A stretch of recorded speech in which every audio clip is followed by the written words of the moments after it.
السلام علیکم ناظرین، آپ سوچ رہے ہیں گے میں کہ بلا وجہ مسکرا رہا ہوں، لیکن نہیں۔ آج ہم نے بات ہی ایسی کرنی ہے کہ آداب زندگی کے حوالے سے پیارے آقا صلی اللہ علیہ وآلہ وسلم خوشی کے موقع پر آپ کے کیا طریقہ کار تھا اور آپ کے کیا آداب تھے۔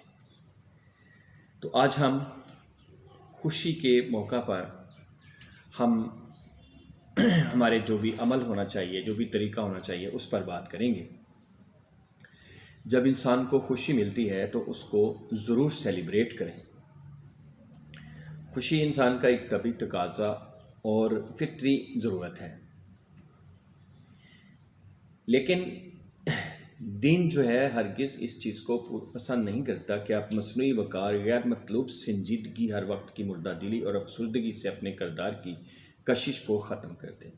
وہ خوشی کے تمام جائز مواقع پر خوشی منانے کا پورا حق دیتا ہے، اور یہ چاہتا ہے کہ آپ ہمیشہ بلند حوصلوں، تازہ ولولوں اور نئی امنگوں کے ساتھ زندہ رہیں۔ جائز موقع پر خوشی کا اظہار نہ کرنا اور خوشی منانے کو دینی وقار کے خلاف سمجھنا دین کے فہم سے دوری ہے۔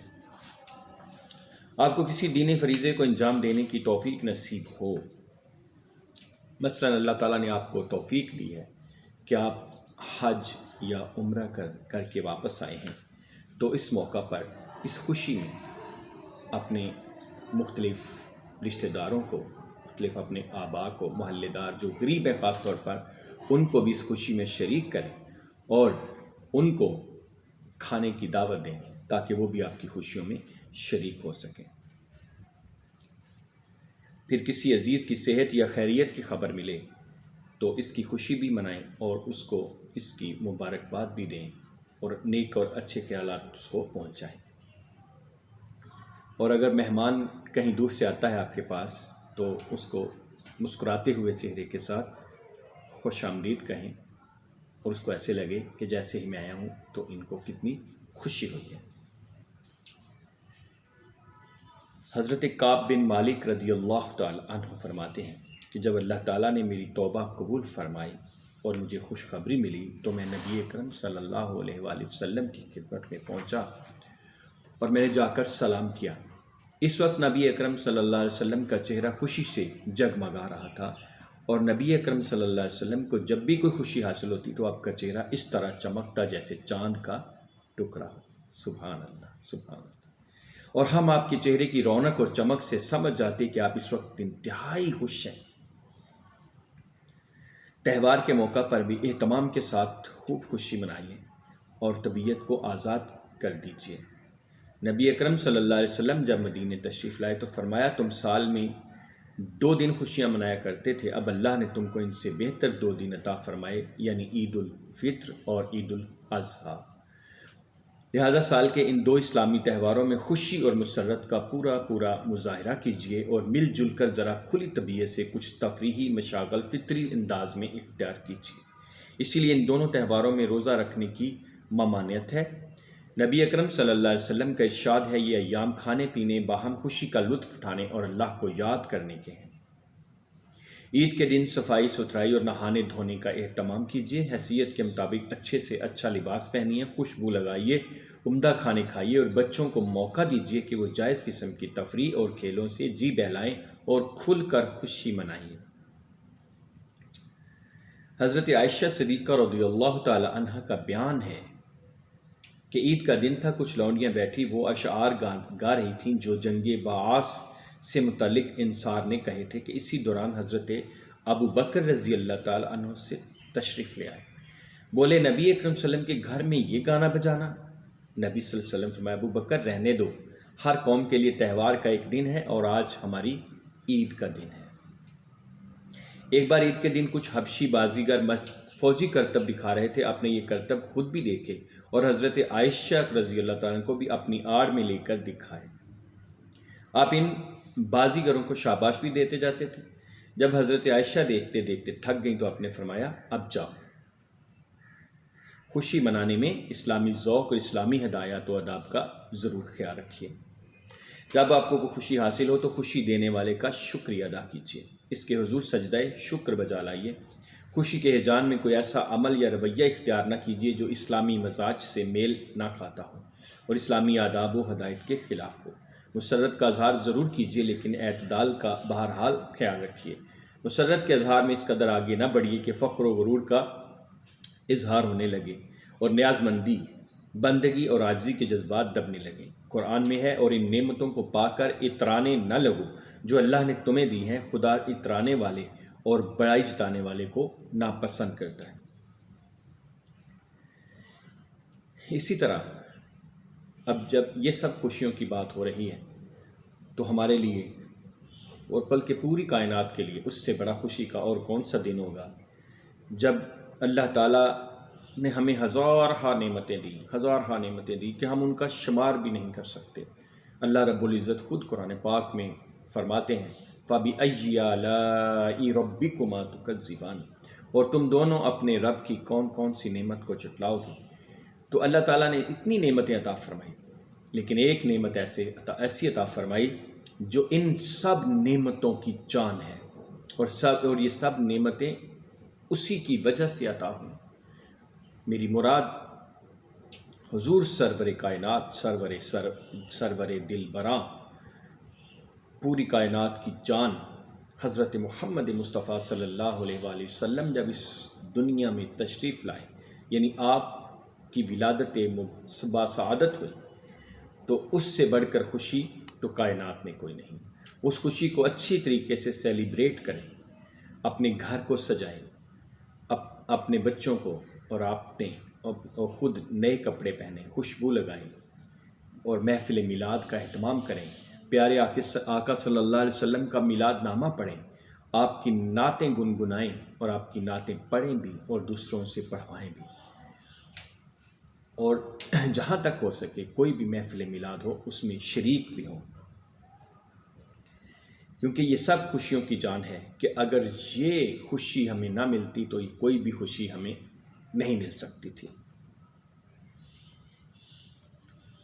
اسی طرح بہت ساری مواقع ہوتی ہیں، انسان کی شادی بیاہ ہوتی ہے، اس میں بھی خوشی پوری اپنی سیلیبریٹ کریں، منائیں، لیکن اس میں غلط قسم کے رسم و رواج سے اپنے آپ کو بچائیں جو اسلام کے خلاف ہے۔ اسی طرح ہم کہتے ہیں جب حضرت کعب بن مالک رضی اللہ عنہ کی جب توبہ قبول ہوئی تو وہ مسلمانوں کو معلوم ہوا تو لوگ چوک در چوک ان کے پاس مبارکباد دینے کے لیے پہنچنے لگے اور اظہار مسرت کرنے لگے، یہاں تک کہ حضرت طلحہ کی مبارکباد اور اظہار مسرت سے حضرت کعب رضی اللہ تعالیٰ عنہ اتنے متاثر ہوئے کہ زندگی بھر یاد کرتے رہے۔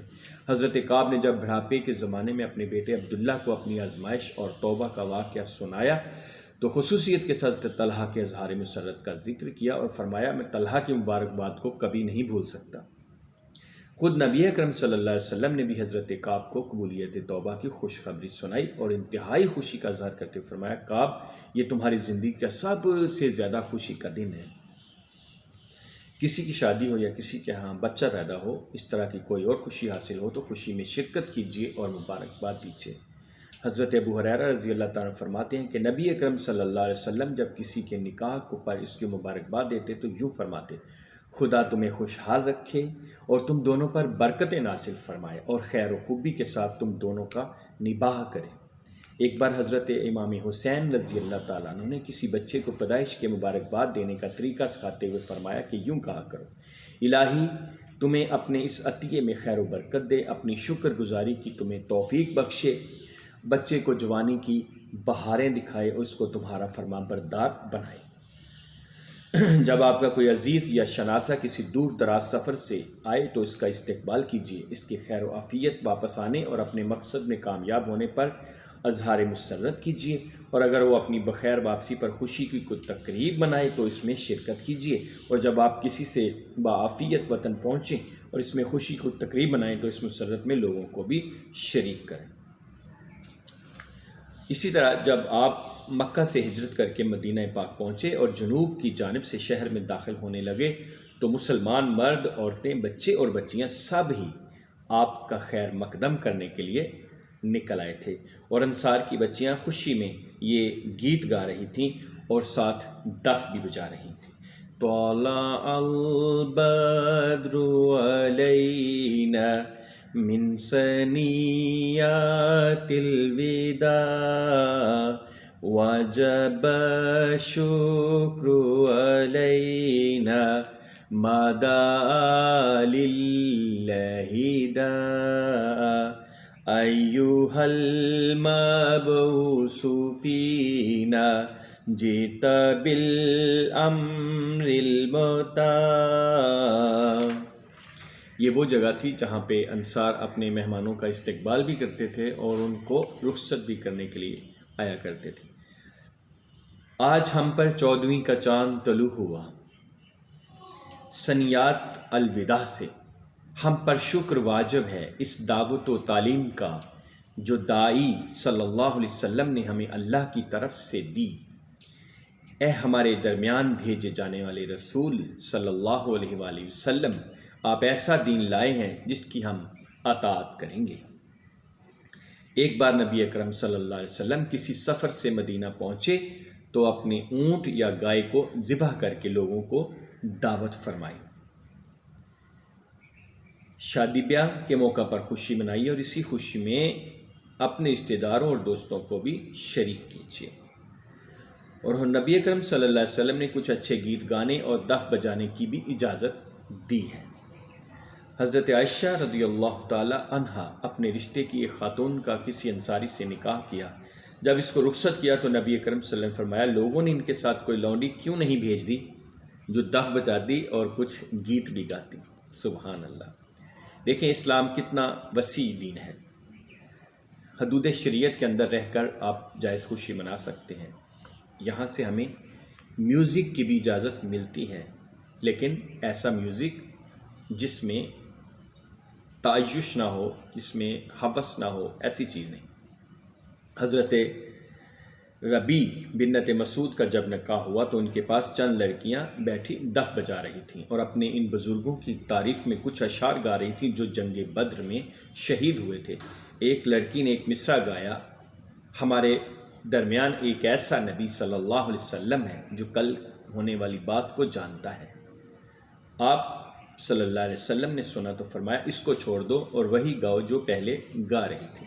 یہاں سے ایک بہت ہی پیارا نقطہ اخذ ہوتا ہے کہ پیارے آقا صلی اللہ علیہ وسلم نے اس بات سے منع فرمایا کہ اس کی کوئی تعریف اس کے منہ پر کی جائے۔ شادی بیاہ کی خوشی میں اپنی حیثیت اور وسعت کے مطابق اپنے رشتہ داروں اور دوستوں کو کچھ کھلانے پلانے کا اہتمام بھی کیجیے۔ نبی اکرم صلی اللہ علیہ وسلم نے خود اپنی شادی میں بھی ولیمے کی دعوت کی اور دوسروں کو بھی اس کی تلقین فرمائی۔ آپ صلی اللہ علیہ وسلم کا ارشاد ہے، اور کچھ نہ ہو تو ایک بکری ہی ذبح کر کے کھلا دو۔ شادی میں شرکت کا موقع نہ ملے تو کم از کم مبارکباد کا پیغام ضرور دیجیے۔ نکاح، شادی اور اس طرح کے دوسرے خوشی کے موقعوں پر تحفہ دینے سے تعلقات میں تازگی اور استواری پیدا ہوتی ہے اور محبت میں گرمی اور اضافہ ہوتا ہے۔ ہاں، اس کا ضرور خیال رکھیں کہ تحفہ اپنی حیثیت کے مطابق دیجیے اور نمود و نمائش سے بچتے ہوئے اپنے اخلاص کا احتساب ضرور کرتے رہیے۔ تو ناظرین، آج ہم نے اس بات کو اسٹیبلش کیا کہ حضور صلی اللہ علیہ وسلم کو جب خوشی ملتی تھی تو ان کا رویہ کیا ہوتا تھا اور ان کے ایٹیکیٹس کیا تھے۔ تو اللہ تعالیٰ سے دعا ہے کہ ہم بھی پیارے آقا صلی اللہ علیہ وآلہ وسلم کی انہی سنتوں پر عمل کریں اور اس عمل کرنے کے ساتھ ساتھ دوسروں کو ترغیب بھی دلائیں اور دوسروں تک یہ بات پہنچائیں بھی۔ اور اس کا طریقہ سوشل میڈیا میں آپ کو پتہ ہے سب سے بہتر طریقہ ہے کہ دوسروں تک اس بات کو شیئر کریں اور چینل کو سبسکرائب بھی کر لیں تاکہ یہ اچھی اچھی باتیں آپ کو بر وقت پہنچتی رہیں۔ صدق اللہ العظیم۔